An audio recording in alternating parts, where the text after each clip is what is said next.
Welcome back mga teknik sa aking YouTube channel. May panibago na naman akong teknik sa inyong ituturo.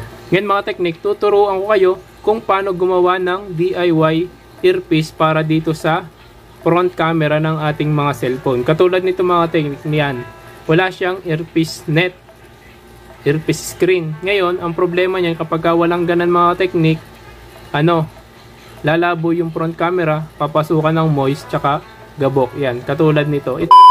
Mga teknik, at sa bago pa nating ka-teknik, iniimbitahan ko po kayo na sumali kayo sa aking raffle. Pwede kayo mga teknik manalo ng libreng LCD, libreng gawa ng cellphone. Mga teknik, ang gagawin nyo lang ay magko-comment kayo kung anong problema ng cellphone nyo at kung anong kailangan ng LCD. Pagka napili kayo mga teknik doon sa ating raffle, pwede na kayong manalo ng libreng LCD at libreng gawa ng cellphone. Kaya mga teknik, ano pang hinihintay nyo? Like, share, and subscribe. Lagay ko po mga teknik yung link sa description. Ito, papalitan nating LCD. Wala siyang earpiece net, earpiece screen. Gagawa natin siya gamit lang yung face mask. Yan, face mask na itim. Ito yung K95, medyo makapal bago. Medyo butas-butas yung kanyang tela. Ito mga teknik, itong isang ginawa din natin, wala siyang earpiece net, earpiece screen, kung ano man tawag ninyo. Yan, nilagyan natin siya ng mask. Makikita ninyo, hindi halata na wala siyang earpiece. Halos same lang dun sa original na earpiece net niya. Yan, makikita nyo. Yan mga teknik, kahit may mask yan, kasi ito naman manipis lang, sakto lang yung kapal niya, tsaka butas-butas yung parang tela niya, maririnig pa rin dyan kapag may kausap siya. At least hindi papasok yung gabok dito sa inyong front camera, hindi siya magdudumi at hindi siya lalabo. Yan.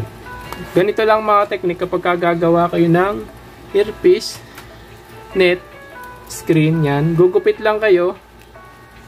Ito, sasample ko na sa inyo pero papakita ko sa inyo kung paano nyo gagawin yan. Gugupit lang kayong mask. Yan. Susukatin nyo lang mga teknik dito yung haba niya. Yan. Pag nasukat na ninyo, kukurtin nyo lang.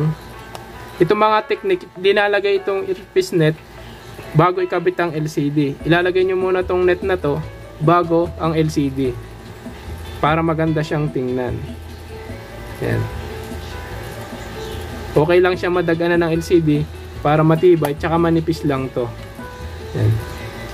Kapag naisukat nyo na yung mga teknik yan, ilalagay nyo lang ganyan. Siyempre, pagka nilagay nyo, tanggal yung LCD. Kumbaga, itong pinapakita ko lang sa inyo ay sample para magka-idea kayo. Yan. Nailagay na natin dito. Pag naidikit nyo na dito, manipis na T7000 glue, tsaka nyo ipapatong yung LCD. Ganun lang mga teknik. Ang kalalabasan yan, ganito. Yan, napakalinis mga teknik tingnan. Napakaganda. Tingnan nyo yung camera niya. Wala man lang siyang gabo kasi meron siyang earpiece net. Yan mga teknik, kung may natutunan kayo, huwag nyo kalimutan mag-comment, mag-subscribe. Salamat sa panonood and God bless.